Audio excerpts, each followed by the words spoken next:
The veil was a constant companion, a shroud of black silk that separated Seraphina from the world. It was meant to hide the curse, the cruel magic her own grandaunt had woven into her skin at birth.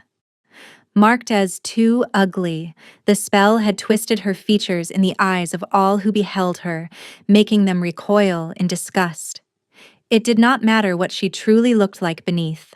What they saw was what she was: a monster, a disgrace to the once proud Silverwood name. Her wolf, or lack thereof, was the other half of her shame. On her 16th birthday, when the moon had called to her blood, nothing had answered. She was wolfless, a hollow vessel in a society that revered the beast within. Between the curse and her emptiness, she was less than an omega. She was a void, a blight her family endured with barely concealed contempt. "The king has requested a tribute," her uncle Cassian said, his voice smooth and cold as riverstone. He did not look at her, instead inspecting his manicured nails as if her presence was a speck of dust he was choosing to ignore. "A gesture of fealty from the minor houses. I have selected you." Seraphina's breath hitched behind the silk. The Alpha King, King Rorik, a man spoken of only in whispers, a boogeyman used to frighten pups. The Iron King, they called him, for the unyielding mask he was never seen without, and the brutal efficiency of his rule. He was a recluse who reigned from a jagged fortress in the northern mountains, a place from which few ever returned. "Me?" The word was a faint tremor in the oppressive silence of her uncle's study. "You are of no use here," Cassian stated, finally gracing her with a look of pure disdain. "You cannot be married off. You cannot strengthen our bloodline. You cannot even shift to defend our territory. You are, however, a highborn daughter of this house. Your life is the only currency you possess. You will be presented to him as a symbol of our unwavering loyalty." It was a death sentence, and they both knew it. He was not sending a tribute. He was discarding his family's shame in the most permanent way possible. She would be taken to the Iron King's cold, dark castle and would simply cease to be a ghost even before she was dead. Her older sister Anya found her later, packing a small, simple bag in the gray confines of her room. Anya was everything Seraphina was not: beautiful, beloved, with a magnificent silver wolf that was the pride of their family. Yet, her eyes, usually so bright, were filled with a desperate sorrow. "You cannot let him do this," Anya whispered, grabbing her hands. "It is a sacrifice, Sarah. He is sending you to die." "And what should I do?" Seraphina asked, her voice hollow. She pulled her hands away, smoothing the black veil over her face, a gesture as ingrained as breathing. "Run? Where would a wolfless, cursed girl go? I would be hunted down as a rogue before the next moon. This is the only path." "There is always another path," Anya insisted, tears welling. "Not for me," Seraphina replied, her heart a cold, heavy stone in her chest. "For me, there has only ever been this room, this veil. Now, there is a king and a fortress. It is merely a change of cages." She closed her bag, the soft click of the latch sounding like the final turn of a key in a lock. Her fate was sealed. She would face the Iron King and whatever end he had planned for her. It could not be worse than the slow death she was already living. The journey north was a silent, grim affair. Seraphina rode in a sealed carriage, guarded by two of her uncle's most stoic men. They never spoke to her, barely looked at her. They slid food and water through a small slot in the door, their hands retreating as if they feared her curse was contagious. The world outside was a blur of green and gray through the carriage's single grimy window. For days, she was alone with her thoughts, a far more punishing confinement than the carriage itself. She replayed every moment of her life, a tapestry woven with threads of scorn and pity. She remembered the other children who would run from her, the whispers of the adults, the way her own father could barely meet her veiled face. He had died 2 years ago, a sickness taking him swiftly, leaving Cassian as the head of their house. Her uncle's cruelty was a sharper blade than her father's weary disappointment had ever been. She pressed a hand to her chest, feeling the familiar emptiness where the fierce, warm presence of a wolf should have been. It was a constant, aching void, a silence in her soul where there should have been a song. Perhaps the Iron King would be a mercy, a quick end to a life that had never truly begun. As they climbed higher into the mountains, the air grew thin and cold. The lush forests gave way to hardy pines and then to bare, wind-swept rock. The iron citadel appeared suddenly, a jagged crown of black stone piercing the bruised purple sky. It was not built so much as it was clawed from the mountainside, a fortress of sharp angles and shadow, looking as though it had been forged in defiance of the gods themselves. Fear, a cold and primal thing, finally broke through her resignation. This was the lair of a beast, not the court of a king. The stories about him, of his rages, his silence, his impenetrable mask, felt chillingly real in the shadow of his home. The carriage rattled across a drawbridge spanning a chasm so deep she could not see the bottom. The gates groaned open, and they entered a courtyard that was stark and empty, save for a lone figure waiting for them.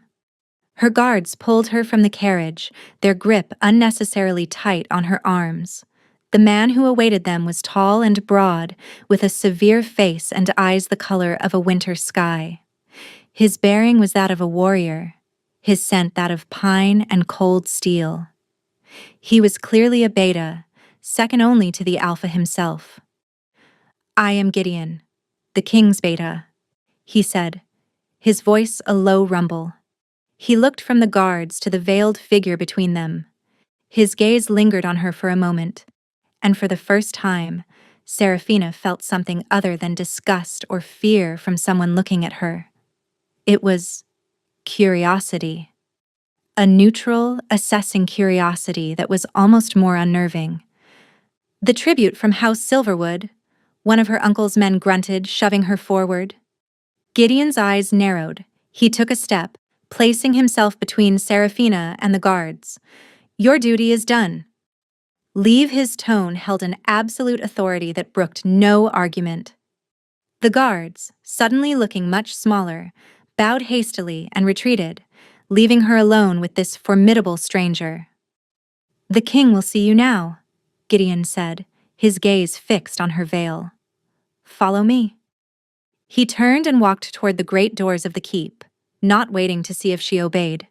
Seraphina took a deep breath, the frigid mountain air burning her lungs. This was it. She clutched the small bag in her hand, the only thing she had left of her old life, and followed the beta into the heart of the Iron King's domain. The inside of the fortress was as austere and intimidating as the outside. The halls were carved from the same black mountain stone, vast and echoing. Torches guttered in iron sconces, casting long, dancing shadows that seemed to writhe and twist in the corners of her vision. There were no tapestries, no paintings, no signs of life or comfort. It was a monument to power and isolation. Gideon led her through a labyrinth of corridors, his heavy boots the only sound besides the frantic beating of her own heart. He did not speak, and she did not dare to.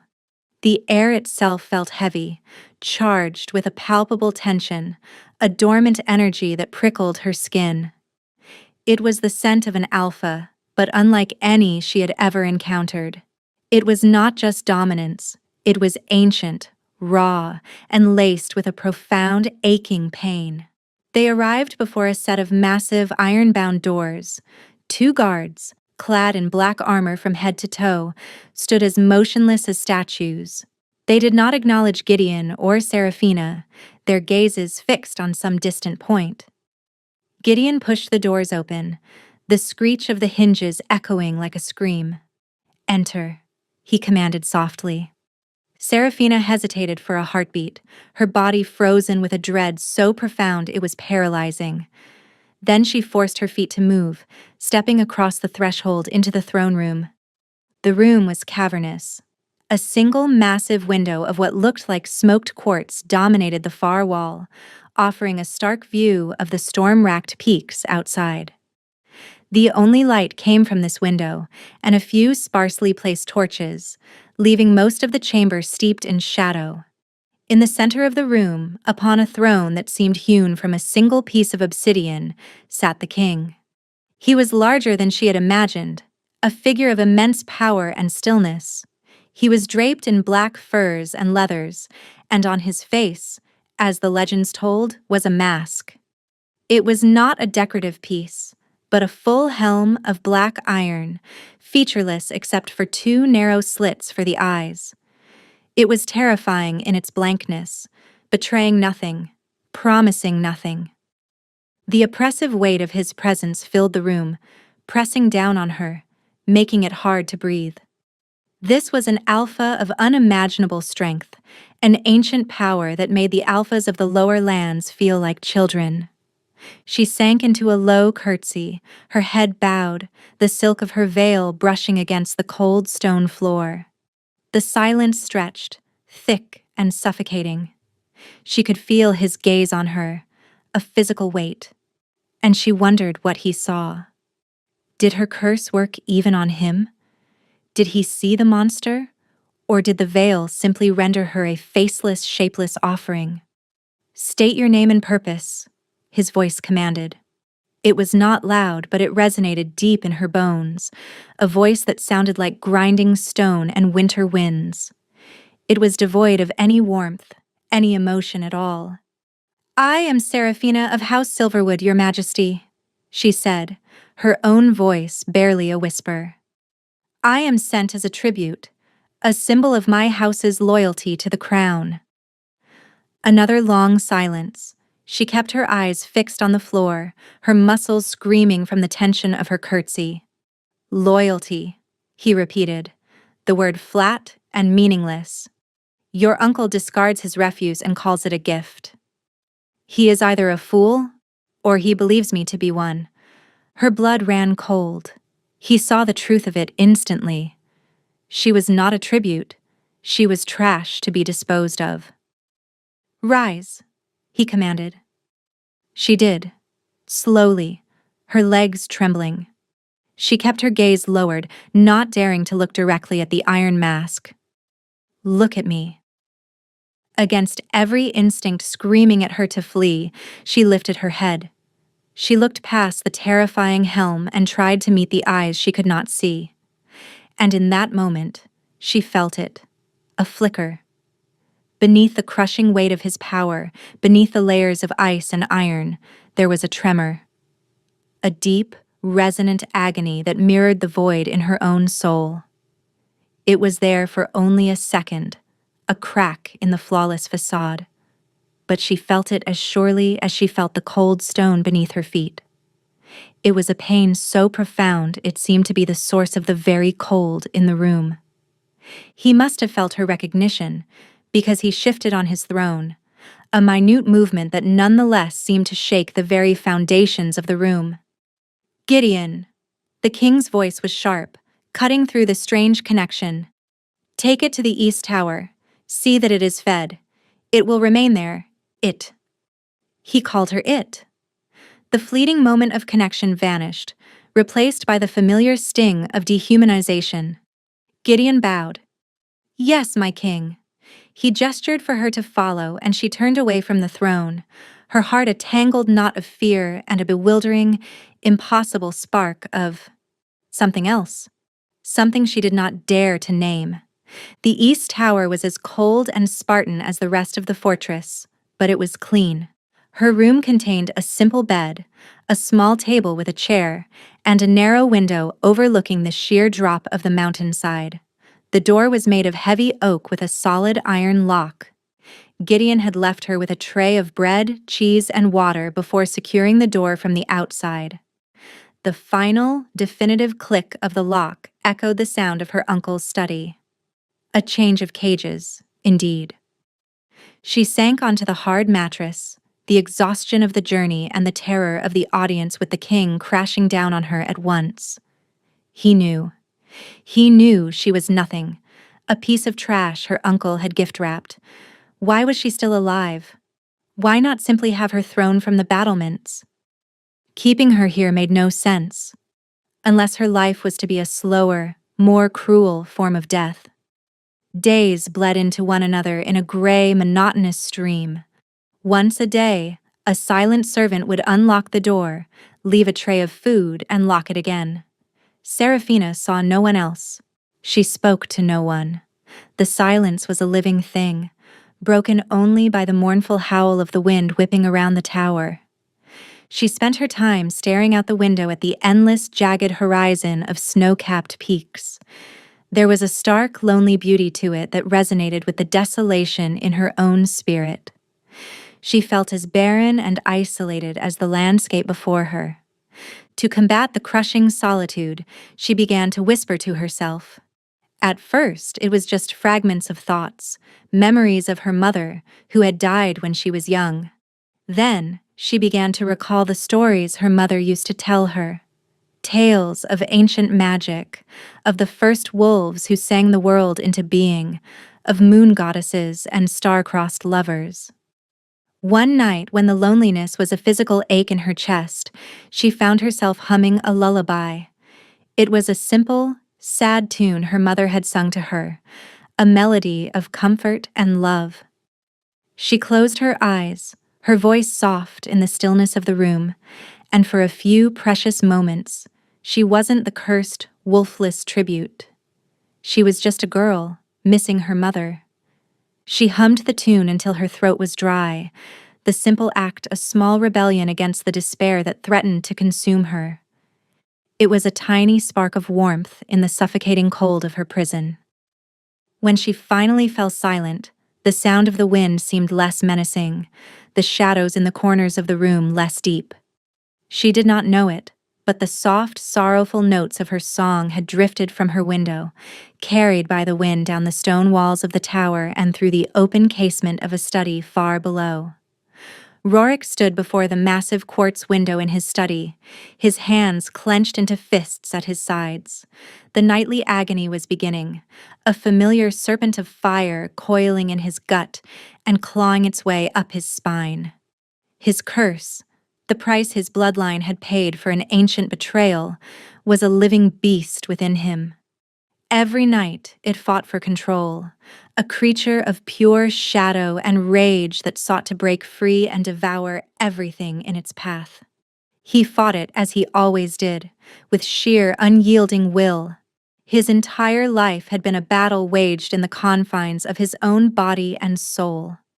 The iron mask was not just to hide the scars the curse had carved into his face, but to help contain the monster, to give his will a physical anchor.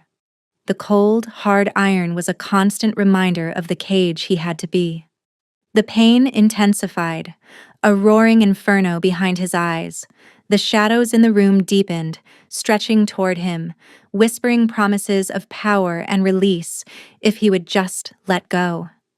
His knuckles were white, his jaw clamped so tightly he thought his teeth would shatter. He could feel the transformation beginning, dark energy crackling over his skin, the beast pressing against the bars of his will. And then, he heard it. Faint, carried on the wind, a sound so unexpected it momentarily broke his concentration. It was a melody, a soft human sound in a fortress that was all but devoid of them. It was a woman's voice, humming a tune that was heartbreakingly gentle. As the notes reached him, something impossible happened. The fire in his veins did not vanish, but it ceased its roaring advance. The coiling serpent of pain relaxed its grip, its violent thrashing subsiding to a low, sullen pulse. The shadows receded. For the first time in his adult life, the nightly assault of his curse was quieted. Not defeated, but soothed. He moved to the window, his movements stiff, and looked up toward the east tower. the tribute, the broken thing from House Silverwood. The sound was coming from her cell. What was this? Some new kind of magic? A trick? He listened, his head tilted as the humming continued. There was no malice in it, no artifice. It was pure, unadulterated sorrow and a strange, resilient tenderness. It was the sound of a soul comforting itself. The beast within him, which had never responded to anything but violence and suppression, grew still, listening. The humming faded, and the familiar throb of his curse returned, though muted, its sharpest edges blunted. Rorik stood in the sudden silence, his mind reeling. For years he had endured this torment alone, believing there was no respite. He had accepted a life of eternal, isolated warfare. But that sound, it had been a moment of peace, a drop of cool water on a centuries-old burn. He did not understand it, he did not trust it, but he could not ignore it. A dangerous, unfamiliar curiosity took root in the barren ground of his soul. He needed to know more. He needed to hear that sound again. The sharp clang of the lock being thrown startled Seraphina from a light, uneasy sleep. She sat up, her heart pounding, as the heavy door to her room swung inward. Gideon stood silhouetted in the doorway, his large frame filling the space. "The king requires your presence," he said, his voice low and devoid of explanation. Terror seized her. This was it. The king had tired of his game and had sent his beta to escort her to her execution. She rose on trembling legs, her hands automatically going to her veil, ensuring it was in place. She followed Gideon out of the tower and through the silent, shadowy halls, her mind a maelstrom of fear. He did not lead her back to the throne room. Instead, he took her to a different wing of the castle, to a door that led into what was clearly the king's private domain. He led her into a vast library, its walls lined from floor to ceiling with ancient leather-bound books. A fire crackled in a hearth large enough to stand in, casting a warm, flickering light over the room. And there, standing in the center of the room before the fire, was the king. He was not wearing his heavy furs, but simple black breeches and a tunic. He was not wearing his mask. His back was to her, but as she entered, he turned. Seraphina's breath caught in her throat, and she instinctively flinched, her eyes squeezed shut. She waited for the revulsion, for the gasp of horror that her curse always elicited. But there was none. She dared to open her eyes. He was wearing the iron helm. Her relief was so profound it almost buckled her knees. Gideon gave her a gentle nudge forward and then retreated, closing the doors behind him, leaving her alone with the Alpha King. Rorik was not looking at her veil.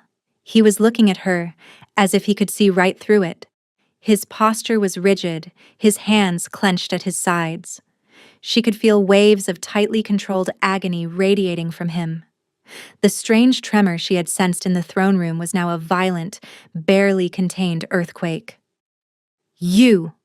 he ground out, the word rough and strained. "The sound you made earlier. From your tower." She stared, confused. The sound? "Do not play games with me," he snarled, taking a step closer.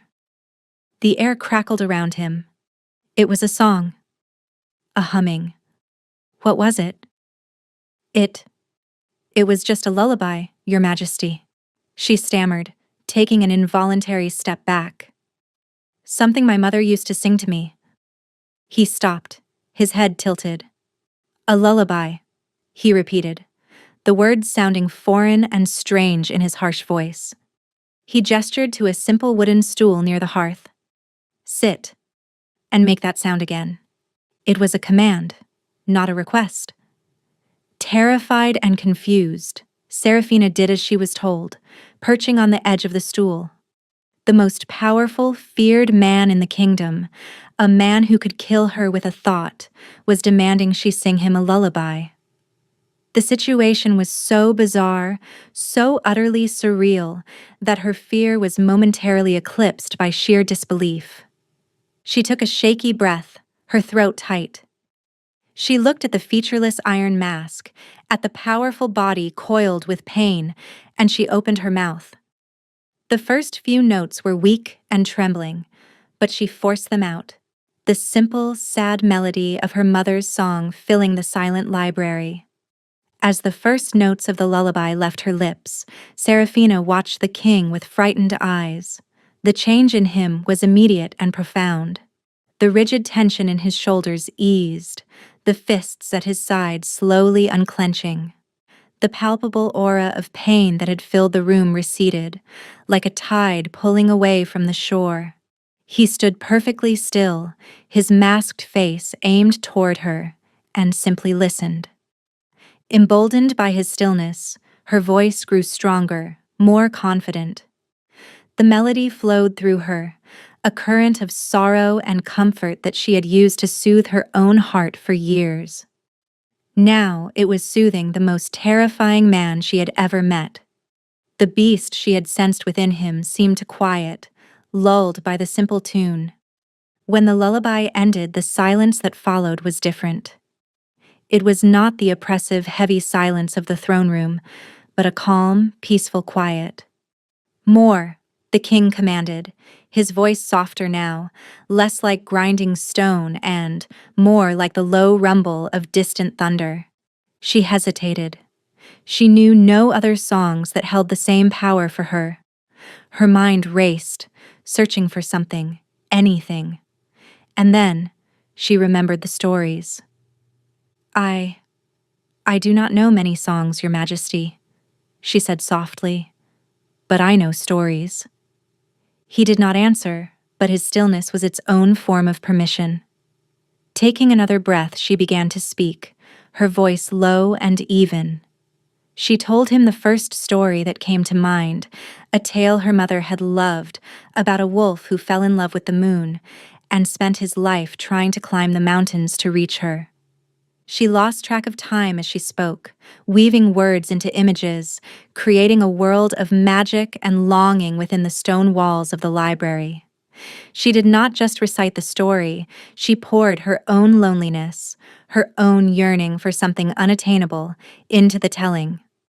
The king remained motionless, a silent iron statue absorbing her every word. He was the most intent audience she had ever had. She spoke until her voice grew hoarse, the fire burning down to glowing embers. When she finally fell silent, exhausted, the king let out a long, slow breath. It was the most human sound she had ever heard him make. "That is enough," he said. He turned and walked to a table, pouring a cup of water from a pitcher. He brought it to her. His hand, when he offered her the cup, was steady. The violent tremor was gone. She took it, her fingers brushing his. A jolt, like lightning, shot up her arm. It was startlingly warm, a shock of heat against her cold skin. He must have felt it too, because he withdrew his hand as if burned. "You will be brought here every night," he stated, his voice once again cool and distant, the brief moment of connection severed. "You will do this again. You will not speak of it to anyone, do you understand?" "Yes, Your Majesty," she whispered, her heart hammering from that fleeting touch. Gideon appeared at the door as if summoned by an unspoken command. He escorted her back to her tower room. As the lock clicked shut behind her, Seraphina leaned against the cold door, her body trembling. She did not understand what had just happened. She had been summoned not for execution, but for storytelling. She had calmed the monster, and in his presence, for the first time, she had felt something other than fear. She had felt a strange, inexplicable pull toward the tormented man behind the iron mask. Their nightly ritual began. Every evening, just as the last light faded from the sky, Gideon would come for her. He would lead her to the library, where the king would be waiting. Seraphina would sit on the stool by the fire, and she would talk. She told him every story she could remember, tales of brave warriors, clever witches, and forgotten gods. When her memory failed her, she began to invent new ones, weaving them from the threads of her own imagination. Rorik never removed his mask. He rarely spoke, other than to command her to begin or to dismiss her when she was done. But she learned to read his stillness. She could feel when a story captured his interest, his focus narrowing to an intense point. She could sense when his inner turmoil was particularly fierce, and she would soften her voice, her tales becoming gentler, more soothing. A fragile, unspoken bond formed between them in the flickering firelight. She was his secret balm, the only thing that could grant him respite from his hidden war. And he was the first person to ever listen to her. He did not see her cursed face. He only heard her voice, her words. In that library, she was not the family's shame or a wolfless outcast. She was a storyteller. She had a purpose. One night, she finished a story about a cursed prince who could only be healed by a true name spoken with love. The silence that followed was heavier than usual. "Where did you learn such stories?" Rorik asked, his voice unexpectedly quiet. The personal question startled her. "My mother," she replied softly. "She told them to me. She said that stories were magic, that they could build bridges between lonely souls." He was silent for a long moment. She was wise. Another night, she faltered mid-sentence, her throat dry and her mind blank from exhaustion. "I am sorry, Your Majesty," she whispered, her head bowed in shame. I have no more stories tonight." She expected anger, a harsh dismissal. Instead, he rose from his chair and walked to one of the towering bookshelves. He pulled down a heavy leather-bound volume and placed it in her lap. "Then read," he said. She stared at the book. It was a collection of ancient pack legends, many of which she had never heard. She looked up at his masked face, bewildered. He wanted her to read to him? With trembling fingers, she opened the book. Her voice, hesitant at first, grew steady as she read the epic tales of the first alphas.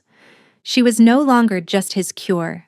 She was his companion in the long, dark hours of the night.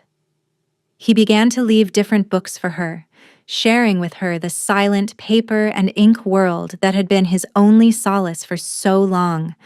Through the stories they shared, she caught glimpses of the man behind the mask, a man with a sharp intellect, a deep-seated loneliness, and a surprising appreciation for poetry.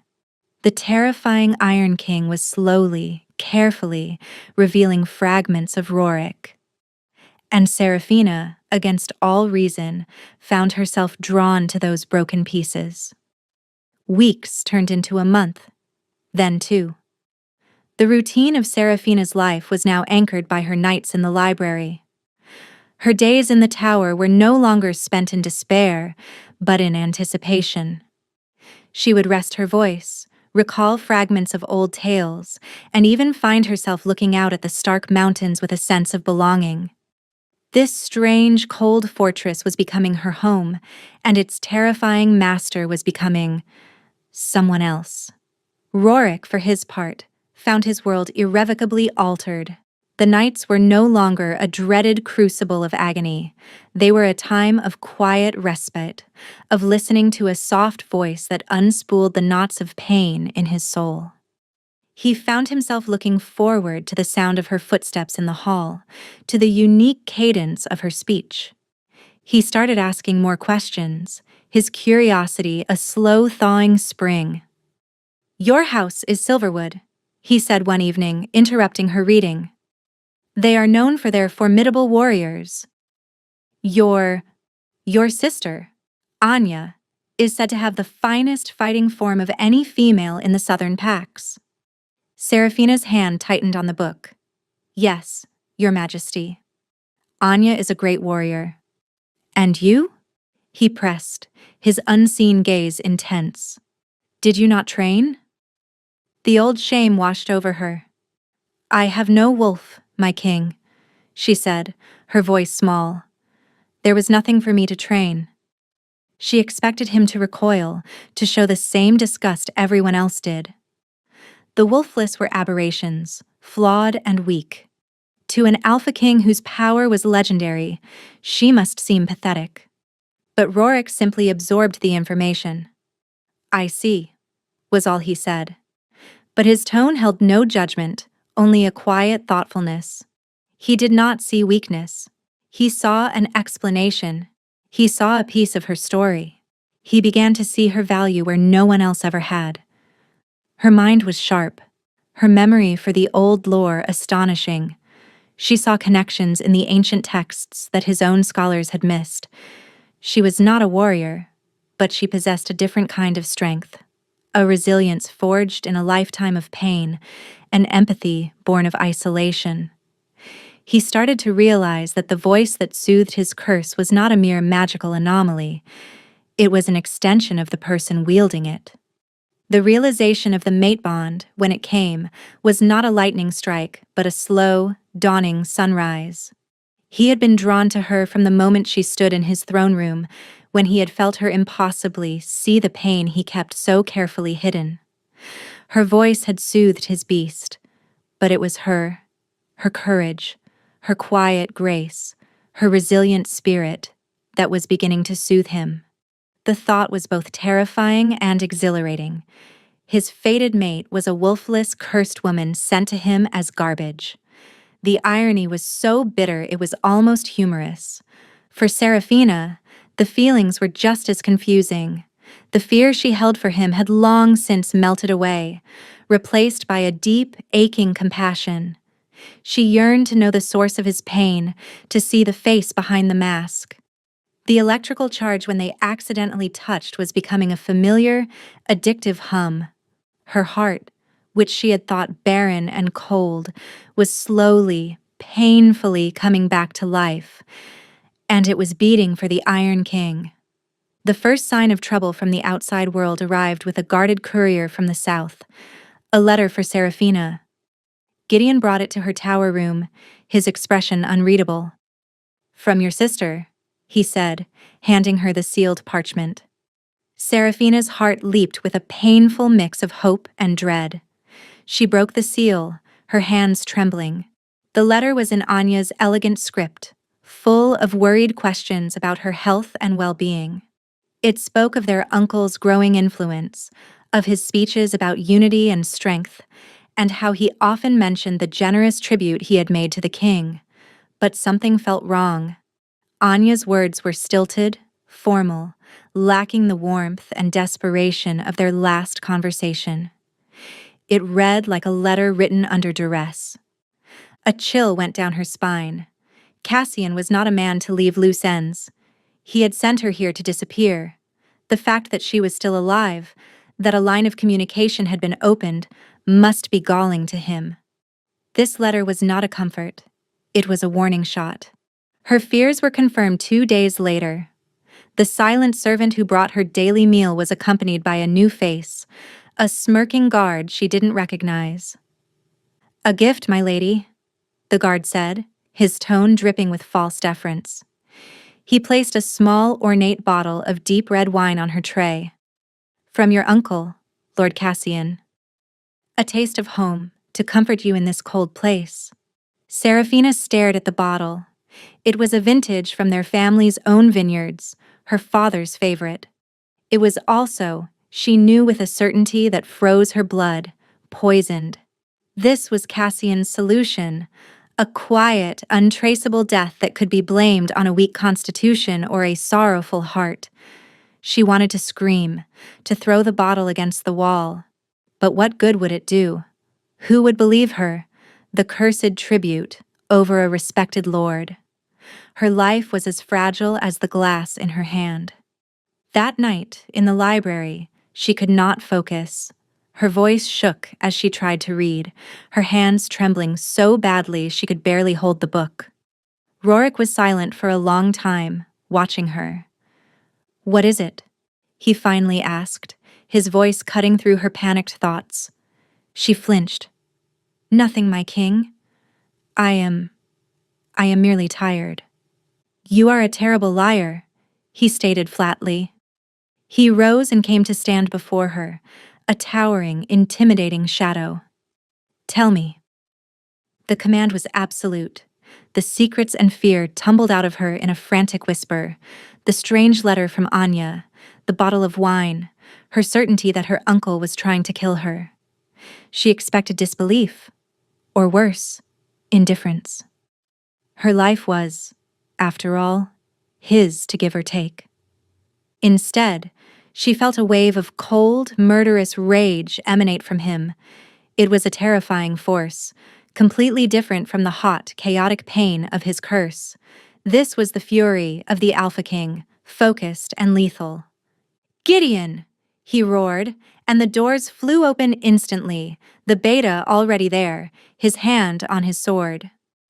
"Bring me the wine from her room," Rorik commanded, "and find the guard who delivered it." His voice was colder than the mountain peaks outside. "He will tell me everything." Gideon returned in minutes, carrying the ornate wine bottle. Rorik took it, his gloved fingers tracing the seal of House Silverwood. He uncorked it with a sharp tug. He did not need to be a master of poisons to smell the faint, bitter almond scent of wolfsbane concentrate, a poison lethal to their kind, wolfless or not. "He sought to poison you in my own home," Rorik said, his voice a low, deadly growl. "An act of war against the crown." He looked at Seraphina, who was pale and trembling on her stool. He saw not a disposable tribute, but the woman who gave him peace, the one soul who did not fear his darkness. The thought of Cassian's treachery stealing her from him ignited a protective fury so intense it threatened to overwhelm him. Just then, a commotion erupted in the hall. Shouts, the clash of steel. Gideon drew his sword, moving to guard the library door. It burst open, and the smirking guard from that afternoon stumbled in, followed by two of the king's sentinels. The guard was not a prisoner. He held a short, wicked-looking blade, and his eyes were wild with fanaticism. "For the true ways!" he screamed, lunging not at the king, but at Seraphina. He was Cassian's backup plan. If the poison was discovered, the assassin would finish the job. Everything happened in a blur. Gideon moved to intercept, but the assassin was unnaturally fast.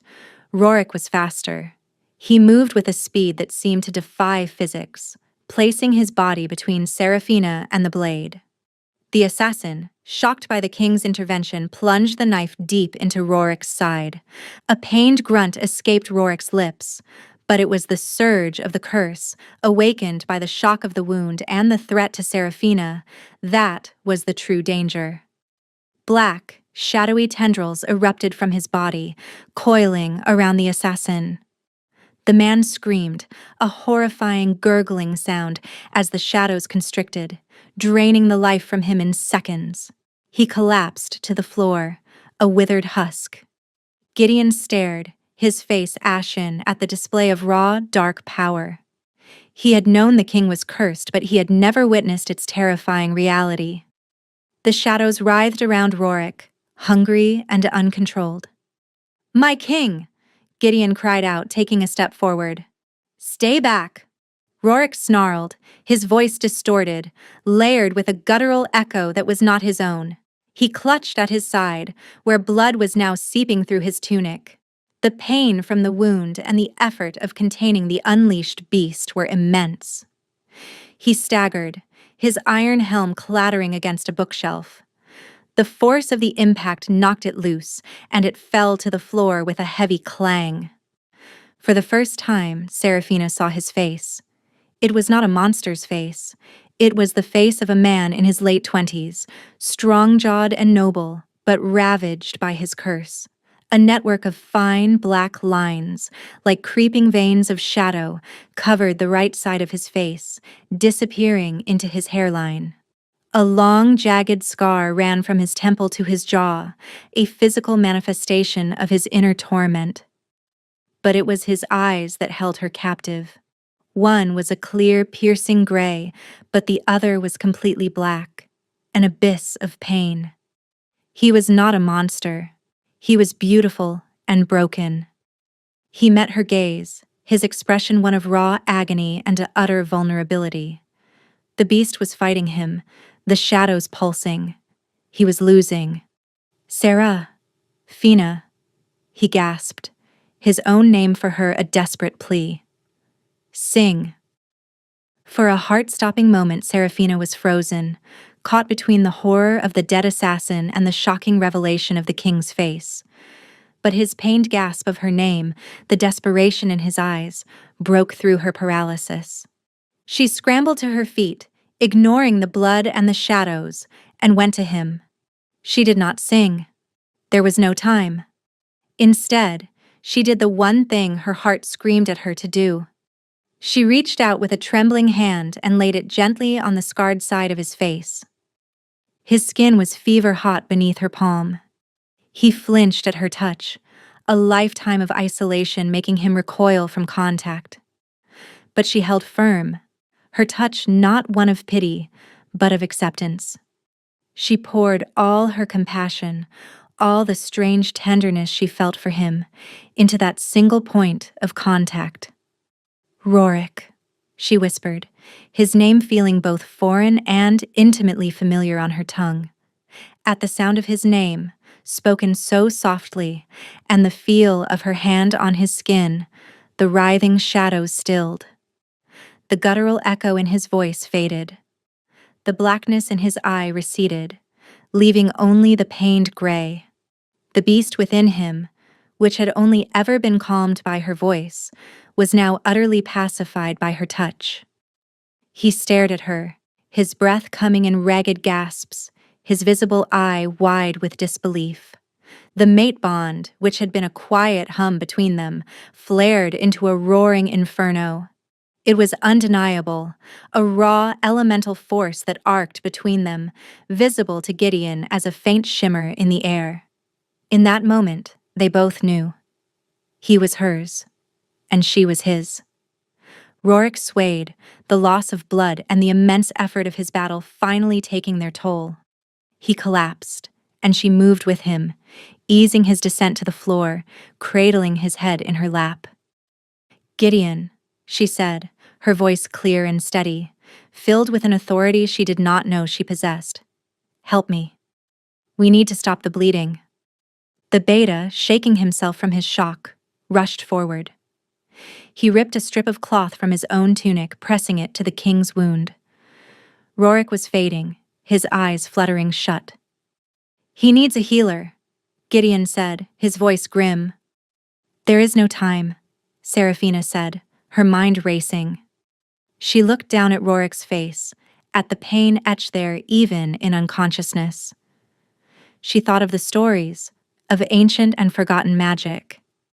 She thought of her mother, who had always said her daughter's hands were meant for mending, not fighting. A desperate idea took hold. She was wolfless, but she was not powerless. Her power was not in tooth and claw, but in her voice, her touch, her spirit. She leaned down, her veil brushing against his cheek, and pressed her lips to his forehead. She closed her eyes and focused all of her will, all of her burgeoning love for this broken king, into a single, silent plea, pouring her own life energy into him. A soft, golden light bloomed from her lips, sinking into his skin. The network of black, cursed lines on his face seemed to retreat, and the tense lines of pain around his mouth began to ease. Gideon stared, utterly speechless, as the woman everyone had dismissed as a cursed, wolfless nothing performed a feat of healing magic not seen in centuries. The days that followed were a blur of tension and quiet care. Rorik remained weak, confined to his chambers while his body recovered from the assassin's blade and the drain of his curse. Serafina never left his side. Gideon, now her sworn confederate, ensured they were not disturbed, claiming the king was in seclusion to investigate the attempt on his life. The fortress buzzed with rumors, but the truth remained locked away in the royal wing. Serafina, No longer a prisoner in the tower but a self-appointed guardian, tended to Rorik with a gentle focus. She changed his bandages, brought him broth, and when the pain threatened to return at night, she would simply take his hand, her touch enough to keep the beast at bay. They spoke little, but the silence was filled with a new, profound understanding. He would watch her for hours, his mask discarded on a nearby table, his scarred, vulnerable face open to her gaze. He was seeing her for the first time too, not as a veiled tribute, but as Seraphina. He saw the strength in her soft eyes, the fierce determination in the set of her jaw. The curse that was supposed to make her hideous was nothing to him. The mate bond overrode the petty magic completely. He saw only her, his mate, his savior. One afternoon, as she was replacing a compress on his forehead, he caught her hand. His grip was gentle but firm.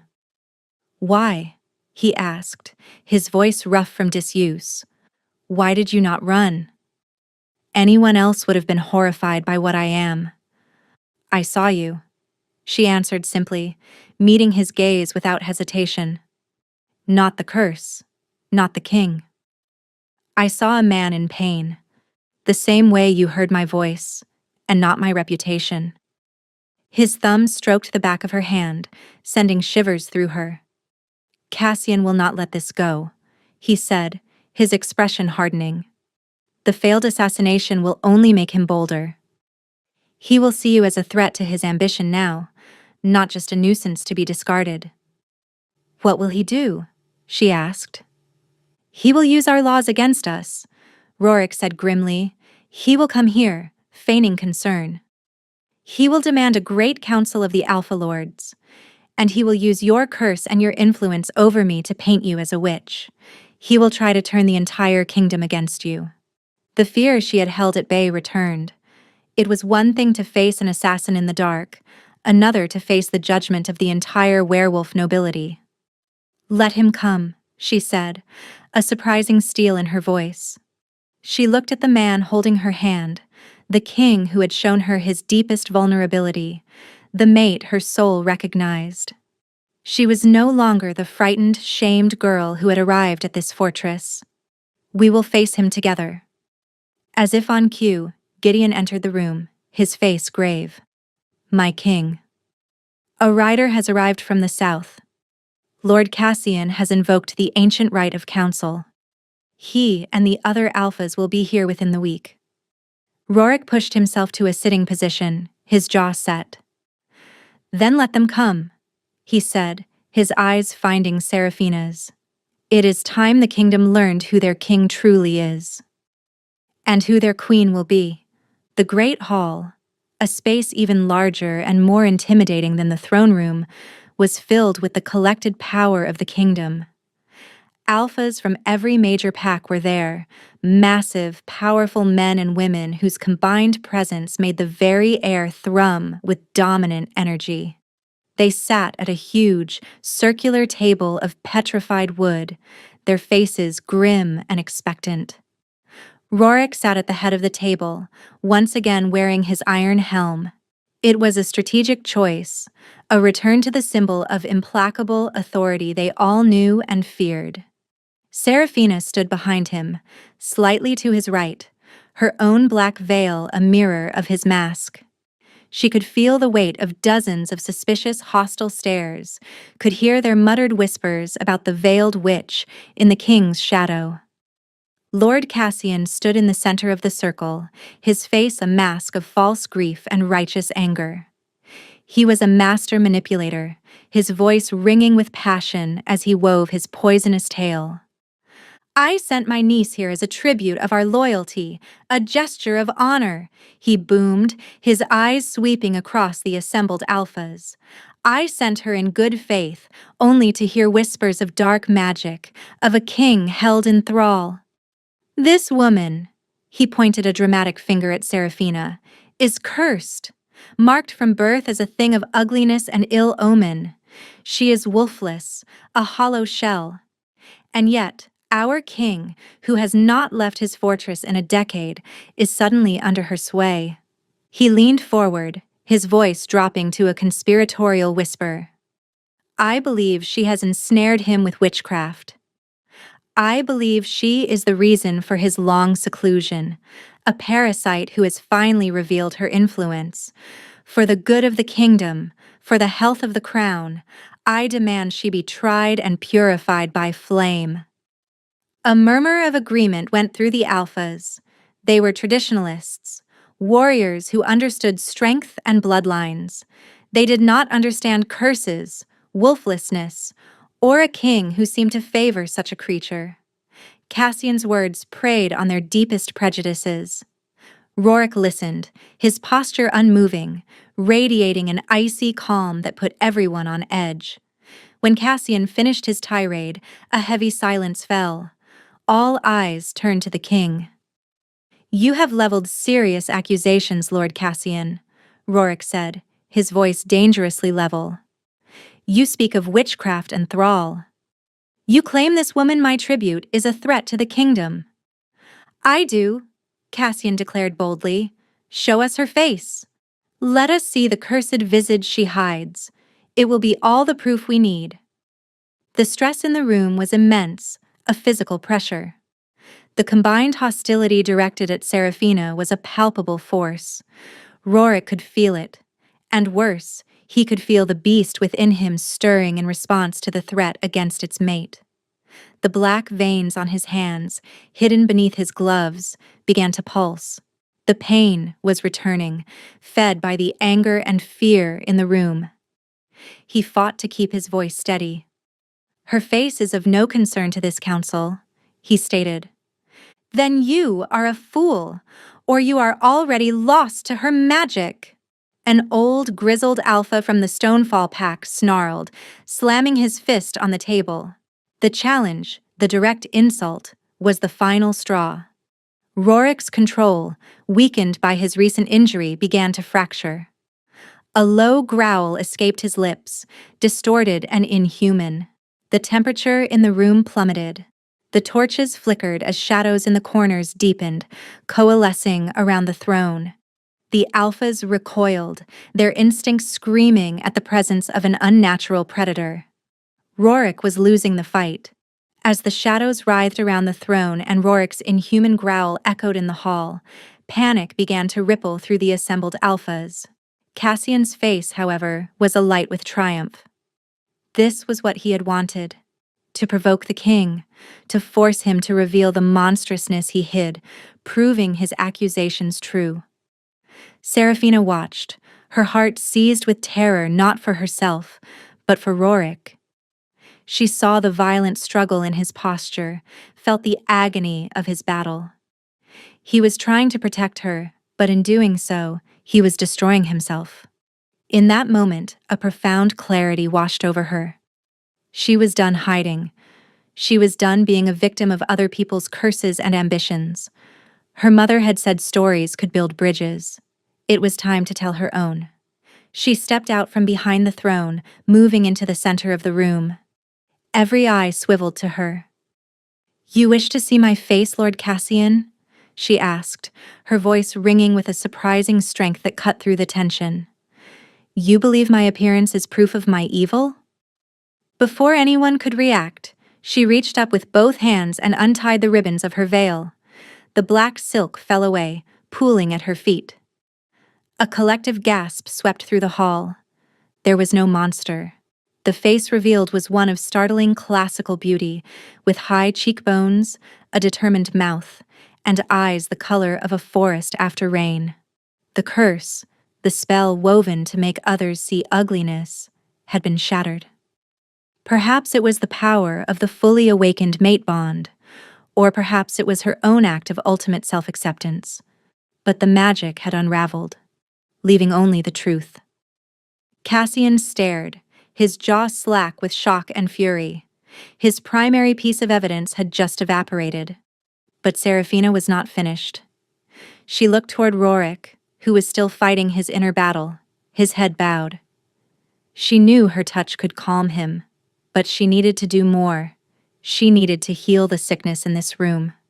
She took a deep breath and began to sing. It was not a lullaby this time, or a simple tune. It was an ancient song of truth, a melody pulled from the very core of her soul. Her voice, clear and powerful, filled the great hall. It was a sound of pure, unblemished magic. It washed over the angry, fearful alphas, soothing their aggressive instincts, clearing the fog of prejudice from their minds. Then her song shifted, focusing its power on two individuals. It wrapped around Rorik, a golden wave of light and love, pushing back the shadows, calming the raging beast, and lending him her strength. He raised his head, the inhuman growl fading, the oppressive cold receding. Finally, her voice turned on Cassian. The song did not soothe him. Instead, it acted like a pure, clear light shone upon something rotten. It illuminated the darkness within him, stripping away his handsome facade. A foul, black aura became visible around him, an aura of greed, jealousy, and murderous intent. The assembled alphas saw his soul for what it was, and they recoiled in genuine horror. The song ended. In the ringing silence, Rorik stood. He reached up and, with a slow, deliberate movement, removed his iron helm. He let it fall to the floor. He stood before his alphas, revealing his scarred face, his mismatched eyes, his vulnerability. "This is my curse," he said, his voice clear and strong. "A burden I have carried in silence for years. And this," he turned, his gaze softening as he looked at Seraphina, "is my cure, my mate. Your future queen." He walked to her, took her hand, and raised it for all to see. "Lord Cassian," he said, his voice turning to ice as he faced his accuser, "is a traitor and a kinslayer who attempted to murder a member of my court and his own kin. His darkness is now plain for all to see. Seize him." The alphas, their minds cleared by her song, their loyalty to their true king reaffirmed by his honesty, needed no further convincing. Two of the largest alphas grabbed a sputtering, horrified Cassian, his foul aura clinging to him like a shroud, and dragged him away. With Cassian gone, the atmosphere in the great hall transformed. The lingering fear and hostility were replaced by a stunned, reverent silence. The alphas looked from their unmasked, scarred king to the beautiful, powerful woman at his side, and they finally understood. They had not witnessed witchcraft. They had witnessed a miracle. Rorik kept Seraphina's hand firmly in his, a warm, grounding anchor in the sea of staring eyes. He had just laid bare his deepest secrets, the shame and pain he had hidden for a lifetime. Yet, he felt no fear. With her beside him, he felt stronger, more whole, than he ever had behind the protection of his iron mask. "I have ruled from the shadows for too long," Rorik announced, his voice resonating with a new, open authority. "My mate has shown me the strength in vulnerability, the power in truth.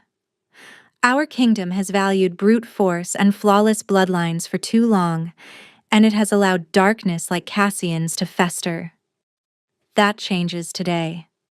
He turned to Seraphina, his expression so full of love and adoration that it stole her breath. He gently cupped her cheek, his thumb tracing the line of her jaw. "House Silverwood sent me their discarded treasure," he said, his voice soft enough for only her to hear, yet his sentiment clear to all. "And I will cherish it for all my days." In the days that followed, the fortress was transformed. Orders were given to bring light and color into the stark halls. Tapestries were hung, braziers were lit, and the oppressive silence was broken by the sounds of a court coming back to life. Rorik, no longer hiding, began to rule in person, his counselors and even Gideon marveling at the wisdom and compassion he had always possessed but had kept locked away. The mating ceremony was held a week later, not in the grim Great Hall, but in an ancient open-air stone circle on one of the lower mountain slopes, just as the sun was setting. All the alphas who had been present at the council attended, their loyalty now absolute. Seraphina wore a simple gown of silver, her dark hair unbound. Rorik stood before her, not in armor, but in fine leathers, his scarred face open to the world. Following the ancient rite, he bit gently into the curve of her neck, his teeth grazing her skin, leaving the permanent mating mark that declared her his to the world. She, in turn, placed her hand over his heart, her unique energy sinking into him, marking his soul as hers. The bond between them settled, a deep, unbreakable connection that sang with contentment. When the rite was complete, he did not kiss her. Instead, he leaned in and rested his forehead against hers, a gesture of profound intimacy and equality. "My storyteller," he murmured. "My king," she whispered back. The kingdom had its queen, not a warrior queen with a mighty wolf, but a queen whose strength was in her voice, her heart, and her unwavering ability to see the light in the deepest darkness. The Iron King was no more. In his place stood Rorik and Seraphina, their two halves finally made whole, ready to lead their people into a new dawn. 1 year later, the Iron Citadel was unrecognizable. The gardens, long neglected, bloomed with resilient mountain flowers, their bright colors a testament to the new life that had taken root. The halls, once cold and silent, now echoed with conversation and, even, on occasion, laughter. The black stone walls remained, but they were no longer the bones of a prison. They were the foundations of a home. Queen Seraphina stood on a balcony overlooking the valley, a soft breeze teasing the strands of her hair. She rested a hand on the gentle swell of her stomach, a quiet smile on her lips. The life growing within her was a symbol of everything that had changed, a promise of hope, a union of two souls who had found each other in the dark. Strong arms wrapped around her from behind, and she leaned back into the familiar, solid warmth of her husband's chest. Rorik rested his chin on her shoulder, his own hand coming to rest protectively over hers on their unborn child. He no longer wore a mask of any kind. The scars on his face were simply a part of him now, a map of the battles he had won. His people had come to see them not as a mark of a curse, but as a symbol of their king's resilience. "What are you thinking about?" he asked, his voice a low, contented rumble against her ear. "About a frightened girl in a veil," she answered softly, "and a lonely king in an iron mask. It feels like a story from another lifetime." "It was," he said, pressing a kiss to her temple. "A story that needed a new ending. You gave it to us." Their reign had begun a quiet revolution. Empathy and wisdom were now valued alongside strength. The wolfless were no longer outcasts, but were integrated into the society, their other skills and talents finally recognized. Seraphina had established libraries and schools, fostering the stories and knowledge that had been her own salvation. Rorik, with his mate by his side, ruled with a firm but just hand, his curse now a quiet, dormant thing, held in check not by will, but by love.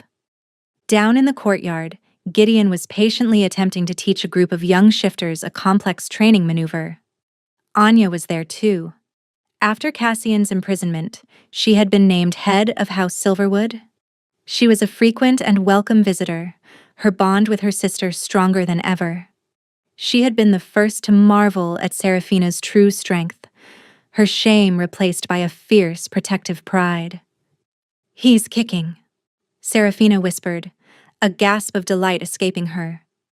Rorik chuckled, a warm, genuine sound she would never tire of hearing. He knelt before her, pressing his ear to her belly. His eyes, once so full of pain, now shone with a light that was all for her. A warrior, like his mother. She laughed, running her fingers through his dark hair. "His mother is a storyteller, my love." "The fiercest kind of warrior there is," he corrected, looking up at her with an expression of such profound love it made her heart ache with joy. He rose and captured her lips in a soft, lingering kiss. In the quiet of their balcony, high in the mountains that were once his prison and were now their sanctuary, the king and queen stood together. They were no longer defined by their scars or their secrets, but by the love that had healed them, a love that was now rebuilding a kingdom. The story of the cursed girl and the Iron King was over. Their own story, a tale of love, family, and a brighter future, was just beginning.